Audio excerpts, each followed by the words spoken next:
In the forgotten hills of western Pennsylvania, a family operated what appeared to be a respectable funeral home for over 25 years. Records show more than 400 bodies passed through their establishment. At least 120 of those were never properly buried. A sealed court document from one undertaker's apprentice was so disturbing that local authorities locked it away for decades. Tonight, we reveal what truly happened inside the walls of the Blackwood Family Funeral Parlor. Before we jump back in, tell us where you're tuning in from, and if this story touches you, make sure you're subscribed, because tomorrow, I've saved something extra special for you. What makes this story particularly haunting isn't just the gruesome nature of the crimes, but how an entire community was deceived by a family whose business was built on death. The calculated pursuit of profit through murder, all hidden behind a facade of community service and respectability. In 1842, the small mining town of Ravenwood, Pennsylvania, was experiencing a population boom. Nearly 800 souls called this place home, drawn by the promise of work in the nearby coal mines and the expanding railroad.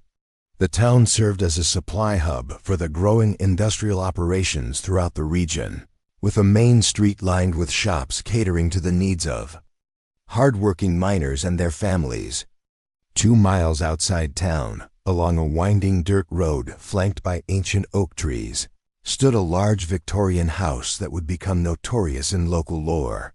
The Blackwood family arrived in Ravenwood on a crisp September morning in 1842, their wagon piled high with unusual crates and specialized equipment that drew curious glances from townspeople. Thaddeus Blackwood stepped down from the wagon with the confident bearing of a successful businessman. A striking figure in his late 40s, with silver-streaked black hair and piercing blue eyes that seemed to evaluate everything and everyone as potential assets. His voice carried the refined accent of Philadelphia society, and his manner suggested someone accustomed to respect and deference. Eleanor Blackwood emerged next, a slender woman of 43 with auburn hair pulled tight in a severe bun that emphasized her sharp facial features. Her hands moved with practiced precision, and she spoke with quiet authority that commanded attention. Despite her soft tone, unlike her husband, Eleanor rarely engaged in small talk, observing the world through calculating eyes that revealed nothing of her inner thoughts. Their eldest son, Isaac Blackwood, appeared to be in his mid-20s. He possessed a strange charisma that drew immediate attention.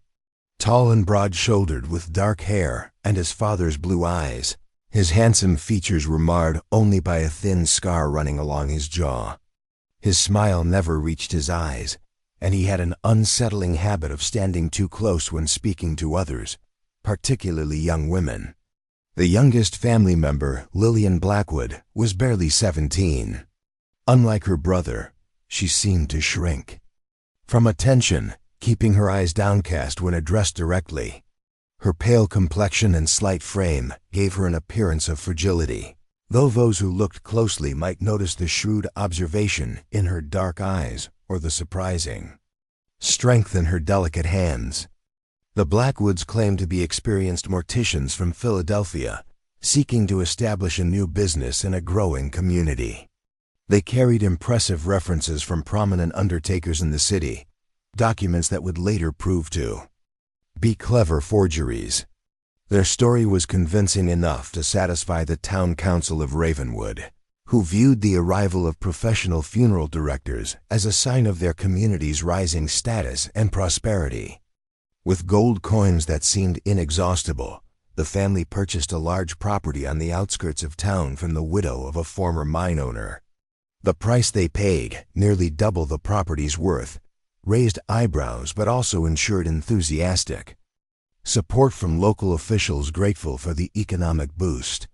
They immediately hired local carpenters and laborers to convert the spacious home into a combination funeral parlor and residence. The building that emerged over the next 6 months was unlike any funeral establishment the workers had seen before. The public areas were decorated with expensive furnishings and somber decor appropriate for receiving grieving families, while the rear sections were converted into preparation rooms filled with specialized equipment. Most unusual was the basement level, which required extensive reinforcement and the installation of drainage systems far beyond what would be needed for typical embalming procedures. When questioned about these modifications, Thaddeus explained with professional gravity that modern preservation techniques require specialized facilities that many rural establishments lack. The Blackwood family prides itself on providing metropolitan standards of care in all our services. The explanation satisfied most listeners, though some of the workers privately wondered why a funeral home needed iron rings embedded in the basement walls, or why certain rooms had doors with locks that could only be secured from the outside. The Blackwoods supervised every detail of the renovation with meticulous attention. They insisted on specific modifications that puzzled the builders: soundproofed walls in certain rooms, specialized ventilation systems, and storage areas with heavy locks and reinforced doors. When workers asked about these features, the family cited their experience with modern funeral practices, claiming these were standard accommodations for a high-quality establishment. Dr. William Hargrove, the town physician, became one of the Blackwood's earliest and most valuable allies. A man in his 50s with a reputation for progressive thinking, Dr. Hargrove was immediately impressed by Thaddeus's apparent knowledge of anatomy and preservation techniques. During their first meeting, he was amazed by the funeral director's sophisticated understanding of post-mortem care and chemical preservation. Preparing and narrating this story took us a lot of time, so if you are enjoying it, subscribe to our channel. It means a lot to us. Now back to the story. The Blackwoods possess remarkable expertise in modern mortuary science, he wrote in his personal journal.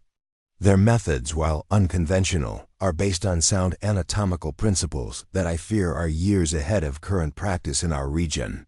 They speak of preservation techniques that could revolutionize our understanding of death and its processes.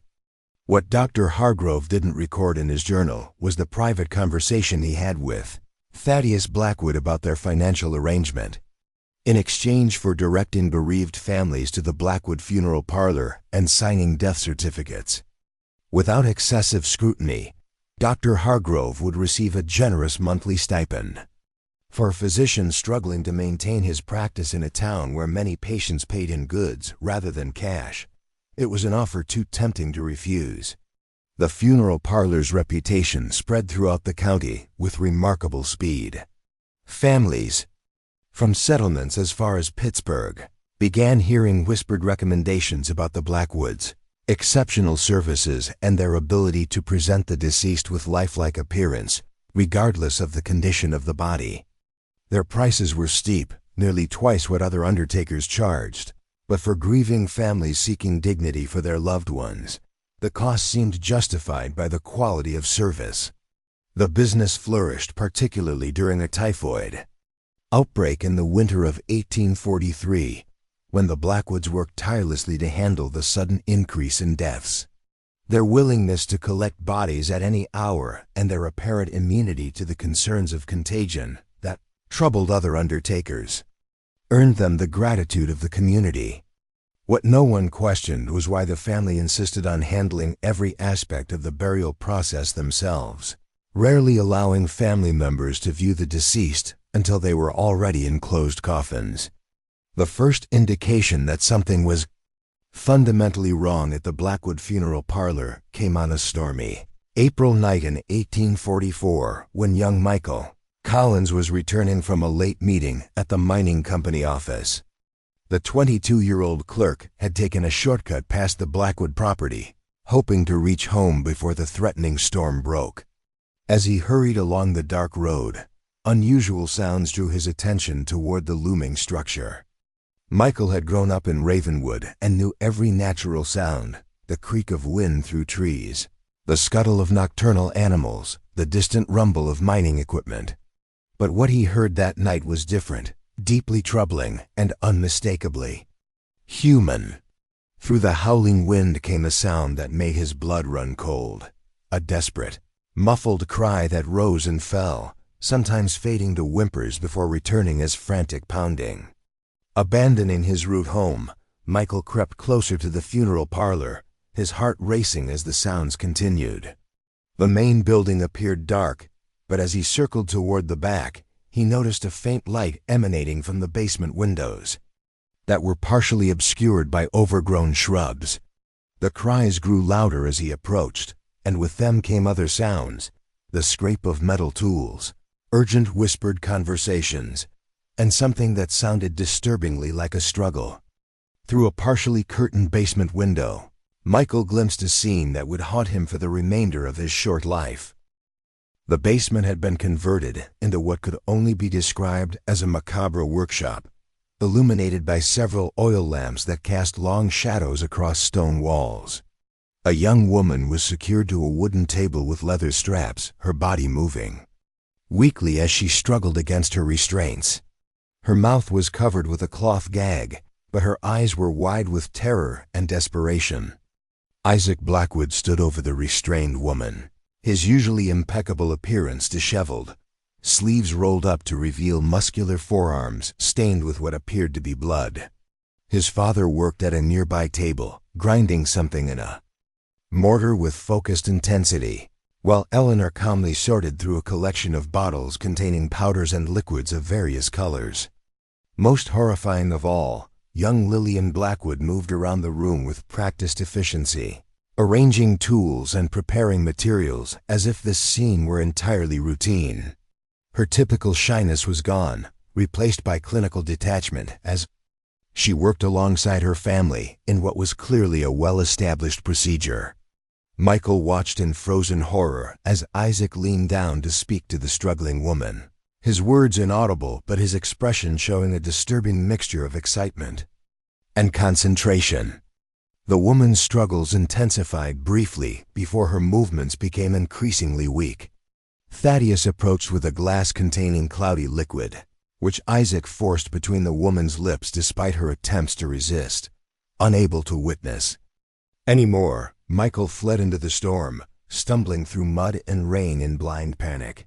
The image of that basement chamber burned itself into his memory, the casual efficiency of the family, the clinical detachment of their actions, and most terrifying of all, the realization that this was clearly not the first time such horrors had occurred within those walls.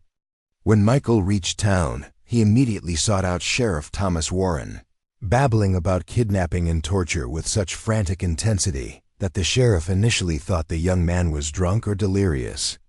Sheriff Warren, a pragmatic man who valued caution and evidence, listened with growing concern as Michael described scenes that seemed to belong in nightmare, rather than a respectable business establishment. "Michael," the sheriff said carefully, "you were out alone in a violent storm after working late. The mind can play terrible tricks under such circumstances. Perhaps what you saw was simply the Blackwoods preparing a body for burial.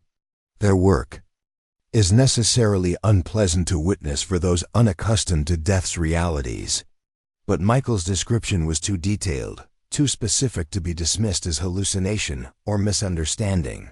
He could describe the layout of the basement room, the specific tools he had observed, and most convincingly, the clinical manner in which the family worked together. This wasn't random madness, but something systematic, methodical, and clearly practiced. Sheriff Warren decided to consult with Judge Morris, the town's most respected citizen and unofficial moral authority. Morris was a cautious man who had built his reputation on careful judgment and community harmony. The Blackwoods had become valued members of Ravenwood society in their 2 years of residence, contributing to local improvement projects and maintaining impeccable public behavior. "We must proceed with extreme caution," Judge Morris warned after hearing Michael's account. "Accusations of this nature could destroy reputations and tear our community apart. These are respected business owners, not common criminals. There must be a reasonable explanation for what the boy thinks he saw. However, The judge was too responsible to ignore such serious allegations entirely.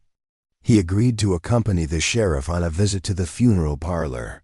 The following day, under the pretense of discussing the upcoming town cemetery expansion that would require the Blackwood's professional input, Thaddeus Blackwood received them. In the funeral parlor's lavish reception room, a somber space dominated by dark wood furniture and tasteful memento mori artwork that reminded visitors of mortality's inevitability.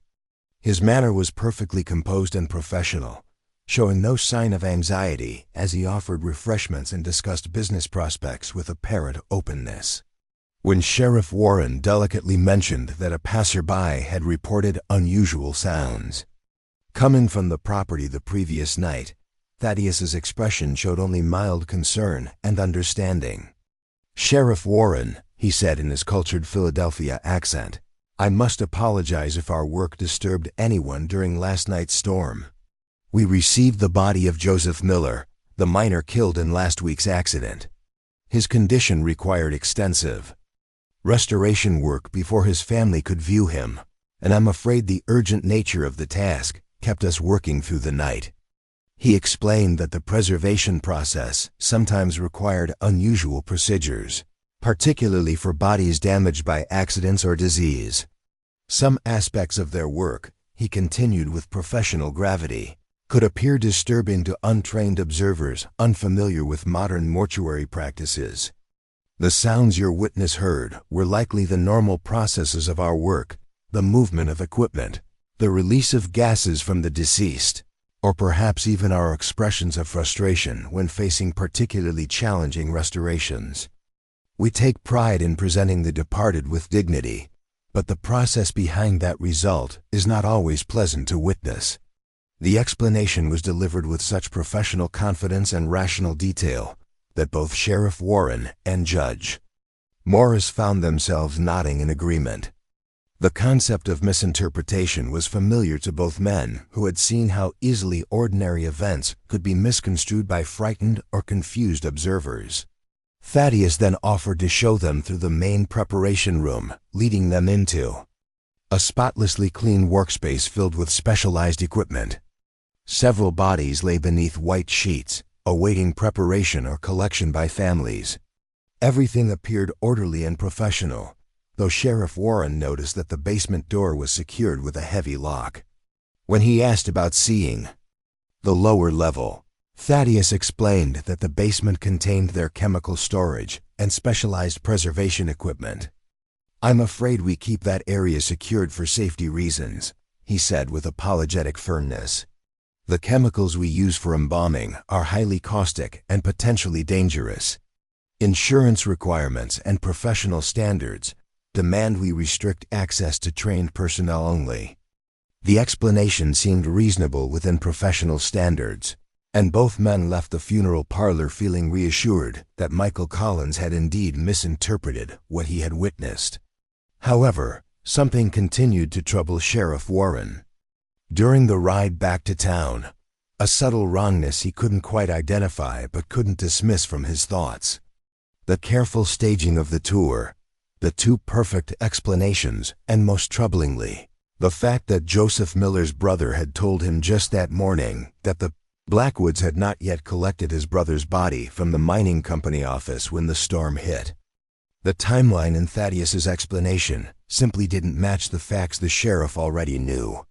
In the days following the visit, Michael Collins became increasingly agitated as he learned that his account had been dismissed. He began conducting his own investigation, watching the funeral parlor from concealed locations and noting unusual patterns in the family's behavior. He recorded his observations in a journal, documenting late-night activities, unexpected visitors, and discrepancies between the number of official funerals and the frequency of nocturnal work at the property. Most disturbing were his notes about young women who had gone missing throughout the county over the past 2 years. While most had been dismissed as runaways seeking opportunity in larger cities, Michael began to notice a pattern. Each disappearance had occurred shortly before or after a death in the community that would have required the Blackwood services. His suspicion intensified when he observed Isaac Blackwood in town, carefully approaching vulnerable young women, housemaids, factory workers, and others whose disappearance might go unremarked or easily explained. Isaac's charm was considerable, and Michael watched with growing horror as the undertaker's son established relationships with potential victims. Michael's opportunity for more concrete evidence came when he managed to secure a position helping the local cemetery caretaker. This role gave him legitimate reason to visit the grounds regularly and observe the Blackwood family's burial practices. What he discovered confirmed his worst fears. Many of the coffins being buried were significantly lighter than they should have been if containing bodies, while others were unusually heavy. Most damning of all, when he discreetly examined the cemetery records, he found discrepancies between the official death records and actual burials.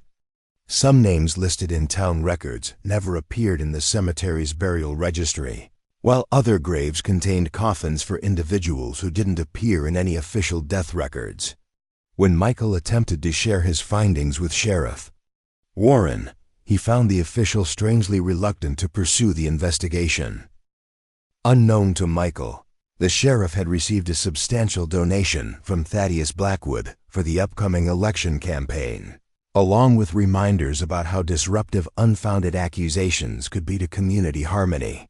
Desperate to find someone who would take his concerns seriously, Michael approached Reverend James Thornton, the local Presbyterian minister, who had occasionally expressed private reservations about the Blackwoods' business practices. The Reverend listened with growing alarm as Michael presented his evidence: the pattern of disappearances, the discrepancies in burial records, and his own eyewitness account of a living woman being held captive in the funeral parlor basement. Just when you thought the horrors of the Blackwood Funeral Parlor couldn't get worse, Michael's investigation uncovers even darker secrets. If this story is sending chills down your spine, share this video with a friend who loves historical mysteries. Hit that like button to support our research, and don't forget to subscribe to catch the next chapter in this disturbing tale. Let's discover together what happens when Michael and Reverend Thornton begin to unravel this family's gruesome business. "I believe you, son," Reverend Thornton said after hearing Michael's full account. "I've conducted funeral services for the Blackwoods many times, and something has always felt wrong. The closed coffins, their insistence on handling all aspects of the burial themselves, and the way they rush through services as if eager to complete the ceremony before questions arise." The Reverend revealed his own suspicions, how he had noticed that some coffins seemed too light during burial rites, how certain grieving families mentioned never being allowed to view their loved ones before burial, and most troublingly, how the Blackwoods often discouraged the traditional practice of family members sitting with the deceased before funeral services. Together, Michael and Reverend Thornton began a careful investigation, documenting their findings and building a case that would be impossible to ignore. They created a detailed map of disappearances throughout the county, correlating them with the Blackwoods' known movements and business activities. They gathered statements from family members who had been denied access to their deceased loved ones. Most importantly, they began tracking the Blackwood supply orders, noting the unusual quantities of chemicals being delivered to the funeral parlor, far more than would be needed for legitimate embalming purposes. While they worked to build their case, the Blackwoods continued their gruesome business, unaware that their activities were now under scrutiny. Their operation had evolved into a sophisticated system that combined legitimate funeral services with a darker trade in murder, theft, and illegal medical experimentation. Their method was calculated and efficient. When contacted for a legitimate funeral, Thaddeus would assess not just the deceased, but the family's financial situation and community connections. Wealthy individuals with few relatives became targets. For theft, their bodies would be stripped of valuables before burial, their personal effects stolen during the confusion of death, and their estates gradually pillaged through clever forgery and manipulation. For those whose deaths might benefit from investigation, The Blackwoods offered special closed coffin services, ensuring that evidence of murder or suspicious circumstances remained hidden. This made them particularly valuable to certain members of the community who found themselves in need of discreet disposal services for inconvenient spouses, business rivals, or witnesses to other crimes. But their most profitable and disturbing enterprise involved the young women who disappeared from surrounding communities. Isaac Blackwood's charm and his family's respectable standing made him the perfect predator, able to approach vulnerable women without raising suspicion. His targets were carefully selected: domestic servants, factory workers, and others whose disappearance might be attributed to seeking better opportunities elsewhere. Once lured to the funeral parlor, these women became subjects in the family's macabre experiments. Thaddeus Blackwood harbored aspirations beyond mere undertaking. He saw himself as a pioneering medical researcher, developing new preservation techniques that would revolutionize both funeral practice and medical science. His experiments involved testing various chemical compounds on living subjects, documenting the effects of different preservation methods, and developing new techniques for maintaining the appearance of life in the dead. Eleanor Blackwood's role was equally disturbing. A skilled chemist with knowledge far beyond her formal education, she developed the compounds used in their experiments, mixtures designed to render victims compliant, preserve bodily tissues, or create the appearance of natural death. Her detailed records documented each formula's effectiveness with clinical precision that revealed complete detachment from the humanity of their victims. Isaac served as the family's procurer and public face, using his charm to lure victims and maintain the business's respectable facade. Young Lillian, initially a reluctant participant, had been gradually molded into an essential assistant, her natural intelligence directed toward the family's gruesome work until she became as committed to their experiments as her parents. The victims who survived the initial experiments faced a fate possibly worse than death. Kept drugged in the secure basement rooms, they became living test subjects for preservation techniques. Their bodies gradually infiltrated with chemicals while Thaddeus documented the effects. Those who died during the process were not wasted.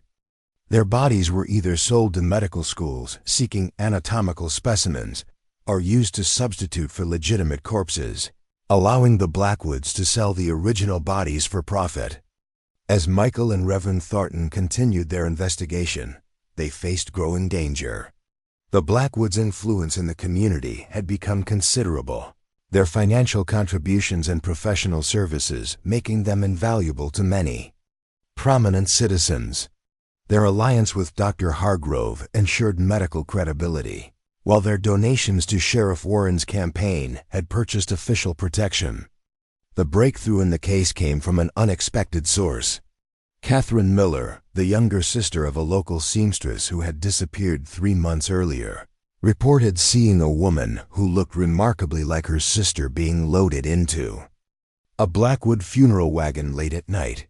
What made her account compelling was the detail. She described her sister's distinctive red hair and the unusual birthmark on her right hand, features too specific to be coincidental. When Catherine brought this information to Michael and Reverend Thornton, they realized they finally had a witness account that could not be dismissed as misinterpretation or confusion.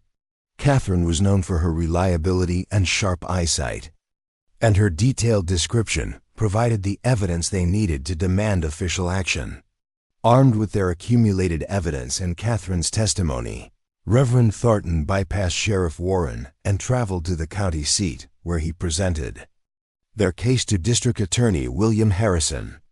Unlike the local sheriff, Harrison had no financial ties to the Blackwoods and was known for his uncompromising approach to criminal investigation. After reviewing the evidence, Harrison authorized a raid on the Blackwood Funeral Parlor, assembling a force of county deputies who would not be influenced by local politics or financial incentives. The raid was planned for Sunday morning when the family would be attending church services in town, allowing the investigators to search the property thoroughly before the Blackwoods could return and potentially destroy evidence. However, an indiscreet comment from one of the deputies alerted Dr. Hargrove to the impending investigation. The physician immediately sent word to Thaddeus Blackwood, warning him that their arrangement was in jeopardy. The family abandoned their church attendance that Sunday and began hastily destroying evidence and preparing for escape. When the raiding party arrived at the funeral parlor, they found the Blackwoods in the midst of frantic activity, burning documents, packing valuables, and loading their wagon for immediate departure. The ensuing confrontation turned violent when Isaac Blackwood attacked the lead deputy with an embalming tool, inflicting a serious wound before being subdued by the remaining officers. The search of the property revealed horrors beyond even Michael's description. The basement contained 6 rooms, each serving a specific function in the family's gruesome enterprise. The main chamber held 3 young women in various states of consciousness, their bodies showing evidence of ongoing chemical treatment. 2 were so heavily drugged they could barely respond to rescuers, while the third, Catherine Miller's missing sister, retained enough awareness to identify her captors. A second room served as a chemical laboratory where Eleanor Blackwood developed her preservation compounds. Shelves lined with labeled bottles contained substances ranging from standard embalming fluids to exotic compounds with disturbing properties. Her meticulous notes detailed experiments conducted on living subjects, documenting reactions with the detached precision of a scientific researcher. The third room functioned as a storage facility for bodies in various stages of processing. Some were clearly recent acquisitions, while others had been preserved through techniques that left them in a disturbing state between decay and preservation. Each body was tagged with detailed information about the preservation methods used and the results achieved. Most horrifying was the discovery of a hidden chamber accessible only through a concealed door in the main basement. This room contained the personal possessions of dozens of victims, clothing, jewelry, letters, and identification papers that had been carefully cataloged and stored. The systematic nature of this collection revealed the true scope of the Blackwood's crimes, documenting murders that spanned not just their time in Ravenwood, but suggested similar activities in previous locations. The final basement room contained financial records that exposed the full extent of the family's operation. Ledgers detailed transactions with medical schools throughout the Northeast, documenting the sale of bodies and anatomical specimens for substantial sums. Other records showed payments received for special services from individuals seeking to dispose of inconvenient relatives or associates. Most damning were the correspondence files containing letters from Thaddeus Blackwood to medical researchers in Philadelphia, New York, and Boston. These communications revealed that the family had been selling the results of their preservation experiments to legitimate scientists who were unwilling or unable to conduct such research themselves. The Blackwoods' arrest and the subsequent investigation exposed a criminal enterprise that had operated across multiple states for nearly a decade. Evidence collected from the funeral parlor linked the family to at least 37 murders and countless instances of corpse desecration, illegal anatomical sales, and fraud. The trial that followed became one of the most sensational legal proceedings in Pennsylvania history. The prosecution presented over 200 pieces of evidence and called 43 witnesses, including survivors of the Blackwoods experiments, families of victims, and medical experts who testified to the systematic nature of the crimes. Thaddeus and Eleanor Blackwood maintained their composure throughout the proceedings, presenting themselves as pioneering researchers whose work had been misunderstood by an ignorant public. Thaddeus delivered a chilling closing statement in which he defended his experiments as necessary advances in medical science that would eventually benefit humanity, showing no remorse for the suffering he had caused. Isaac Blackwood adopted a different strategy, claiming to have acted under his father's influence and portraying himself as a reluctant participant in the family business.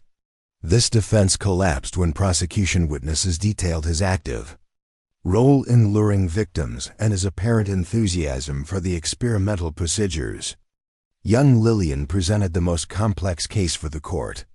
At 19, she had spent her formative years immersed in her family's gruesome work, raised to view their activities as normal and justified.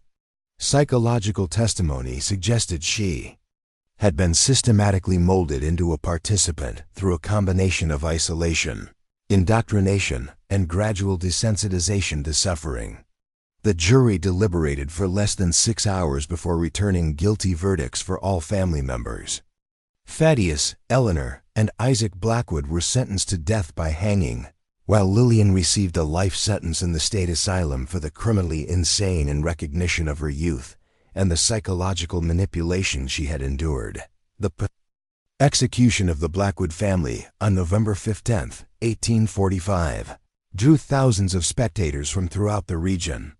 Witnesses reported that Thaddeus maintained his composure until the end, while Eleanor was described as displaying the cold dignity of a queen approaching her throne. Isaac, however, collapsed into hysteria as the moment of execution approached, begging for mercy and claiming religious conversion in his final hours.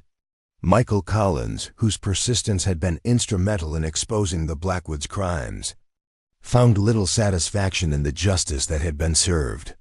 The horrors he had witnessed left him permanently changed, unable to escape the images that haunted his dreams. He left Ravenwood shortly after the trial, seeking a fresh start in the Western Territories, but letters to Reverend Thornton revealed he never fully recovered from his experiences. The Blackwood Funeral Parlor stood abandoned for years afterward, its reputation so thoroughly tainted that no one would purchase the property despite its substantial value. Local children dared each other to approach the building at night, claiming to hear the cries of victims still echoing from the basement. Eventually, the town council ordered the structure demolished and the ground salted in a symbolic gesture of purification. The case of the Blackwood Family Funeral Parlor represents one of the most disturbing examples of commercialized murder in American history.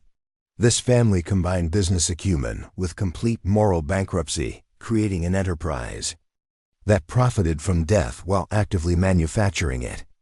Their methodical approach to murder and exploitation revealed how easily respectable facades can mask unimaginable evil. The case also exposed the vulnerability of marginalized individuals in 19th century society.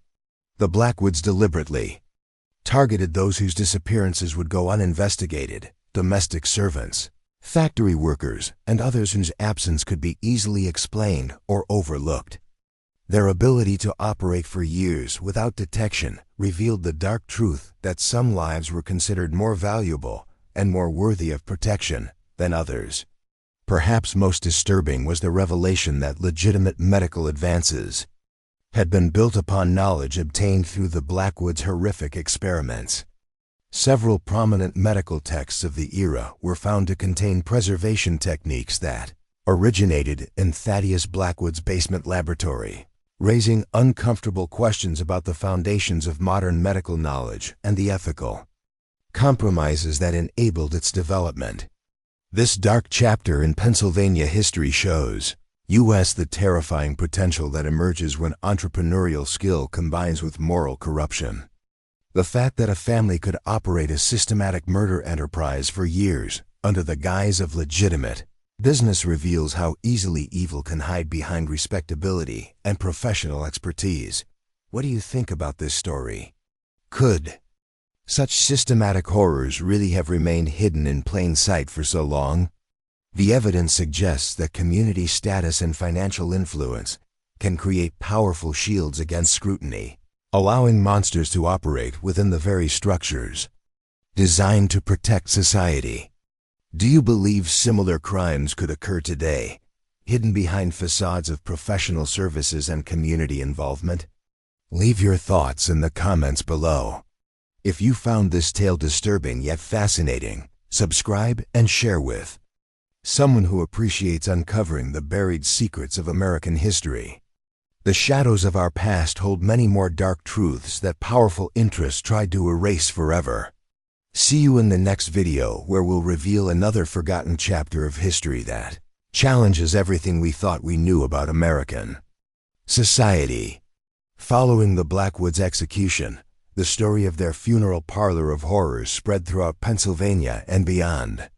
Newspapers from Philadelphia to Chicago carried lurid accounts of the family's crimes, turning Ravenwood from an obscure mining town into a notorious landmark on the American landscape.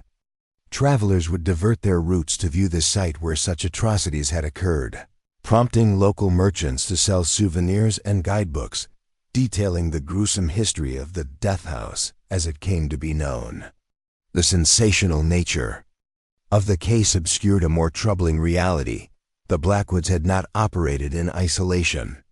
Their connections to legitimate medical institutions throughout the Northeast revealed networks of complicity that extended far beyond rural Pennsylvania. The investigation that began with Michael Collins' desperate testimony eventually uncovered a shadow economy built around death, where ethical boundaries were routinely crossed in service of scientific advancement and profit. Dr. William Hargrove, whose collaboration had been essential to the Blackwoods' operation, attempted to flee when news of the family's arrest spread through Ravenwood. Deputies apprehended him at a stagecoach station 50 miles from town, carrying forged identification papers and nearly $2,000 in gold coins, an astronomical sum for a country doctor in 1845. His subsequent confession implicated several prominent physicians in Philadelphia and New York who had purchased specimens and research data from the Blackwoods. "You must understand," Hargrove explained during his testimony, "medical advancement requires knowledge that cannot be obtained through traditional means." What Thaddeus Blackwood offered was unprecedented access to fresh specimens and systematic documentation that legitimate institutions simply cannot produce. Yes, his methods were unconscionable, but the knowledge gained will save countless lives in the future. This cold calculation, weighing human suffering against potential medical benefits, characterized many of the responses from the scientific community as the case unfolded. While publicly condemning the Blackwoods' actions, private correspondence revealed a more ambivalent attitude among medical researchers who had benefited from the family's crimes. The investigation expanded beyond Ravenwood as authorities began tracking the Blackwoods' movements prior to their arrival in Pennsylvania. Records indicated the family had operated funeral establishments in at least 3 other locations across New York and Massachusetts during the preceding decade. Each business had been established following the same pattern: arrival with impressive credentials, rapid integration into local society, and eventual departure under circumstances that, in retrospect, appeared suspicious.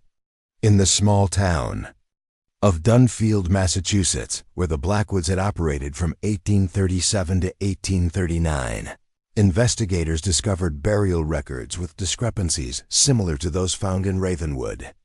Local authorities, prompted by the Pennsylvania case, exhumed several graves from this period and found 3 containing no human remains at all, while 5 others held bodies that did not match the descriptions of the persons supposedly buried there.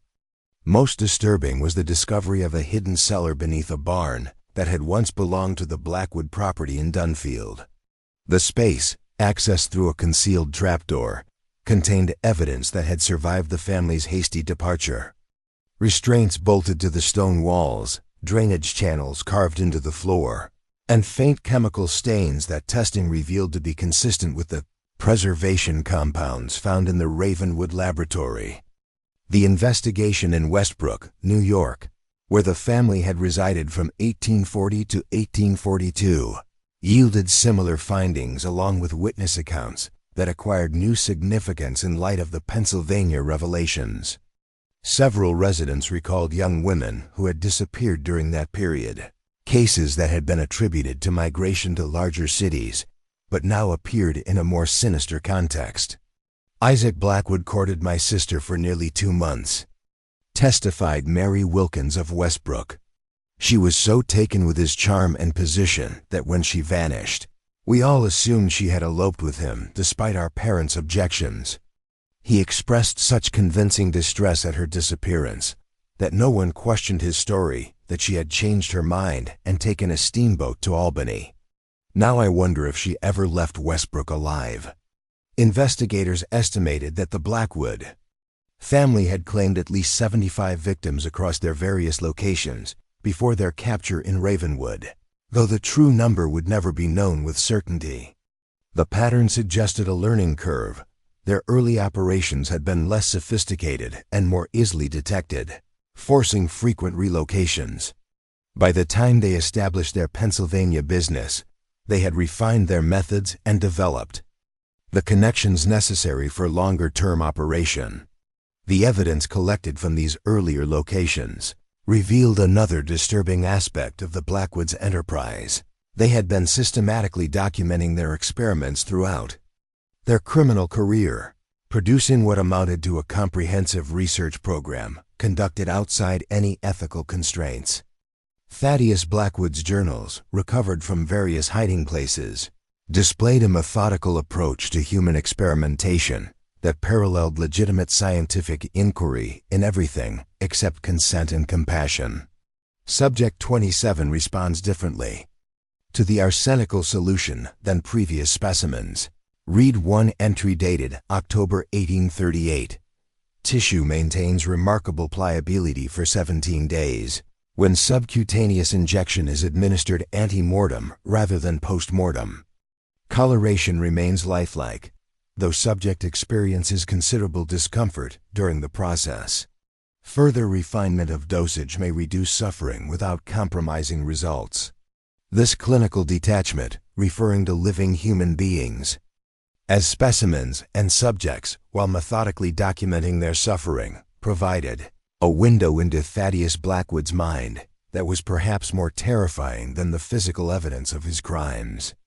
He viewed himself not as a murderer, but as a pioneer pushing the boundaries of medical knowledge, with his victims merely necessary sacrifices for scientific advancement. The investigation also revealed the economic structure of the Blackwoods' enterprise, which was considerably more sophisticated than initially suspected. Financial records showed diverse revenue streams beyond their legitimate funeral services.